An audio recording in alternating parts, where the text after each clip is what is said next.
damn, this game is pretty. So Witness is the first game from Jonathan Blow since Braid. So Braid came out back in 2008, and it was this big deal when it was released. It was one of the first big indie games that really showed that you don't need AAA resources to do crazy stuff. I mean, it went for art style over realistic graphics, great soundtrack. It did weird, innovative things with puzzle and platforming mechanics. So obviously a lot of fans of that game are looking for similar things out of The Witness, and depending on which things you're looking for, you're either gonna really love this game, which I'm in that camp, or you're gonna be really salty about it. So initially, one of my big fears when I started it is that I felt like I was just doing the same kind of puzzle over and over and over again, which could have just been a $5 app game, but instead it's $40 because they put a really pretty backdrop to it, which thankfully that isn't the case once you get farther into it. So one of the things the game does really well is how it builds up complexity over it. Obviously that's something all puzzle games do. They start off really easy and then they get harder and harder over time, but it's the way it's paced in The Witness that is so good, because basically the way it works is you're on this island that you're exploring, and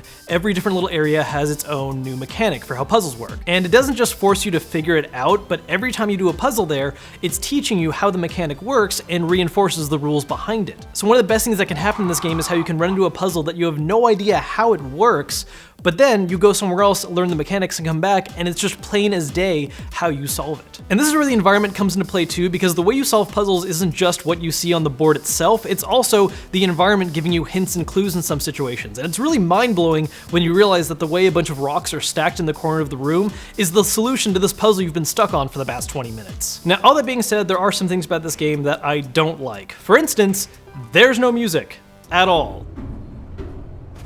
I'm so stoned, Gladys. Hey! I get it. It's an ambience thing. It's meant to make you feel alone, and all you hear is the sound of grass crunching underneath your feet, and it's very deep and all that. I get it. With how stylized the visuals in this game are, there should have been some kind of ambient soundtrack to go with that. It doesn't ruin the game not having it, but it just would have been that much better if it was actually there, instead of just solving puzzles to the sound of an occasional light beep. Now, the other problem is the game's storyline, or the fact that there really isn't anyone at all. I mean, there is kind of a narrative. You can find these audio logs littered throughout the island that have speeches you can listen to, but none of it's really that constructive of a plot. It's a lot of introspective, philosophical rantings that make you question what the island is, or why you're there, who built it, all that kind of stuff.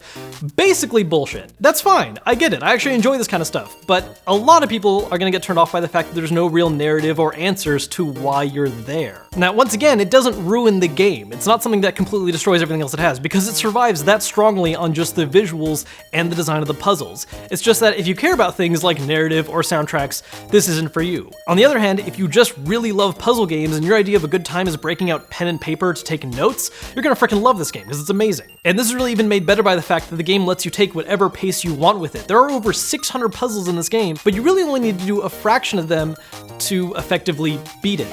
So really, unless you're 100% completionist, you can just do the puzzles that make sense to you and get through it. And not only does this game feed a puzzle bug, but also exploration, because there is so much crap you can find in this game hidden in every single nook and cranny, and optional puzzles that reveal other little mysteries or more puzzles to solve. There's just so many layers to this game that you could spend a lot of time in it if you want to do more than just clear enough areas to beat the traditional story mode. So basically, if you enjoy puzzle games and exploration, get this game, absolutely freaking worth it. If you don't like those things and you want narrative or action or just anything other than tons of puzzles one after another, don't get this game. You're probably gonna hate every moment of it and just find yourself in the fetal position somewhere in the corner of the room. As always, guys, if you enjoyed the video, hit that thumbs up button to let me know, as well as subscribe, and I'll see you later.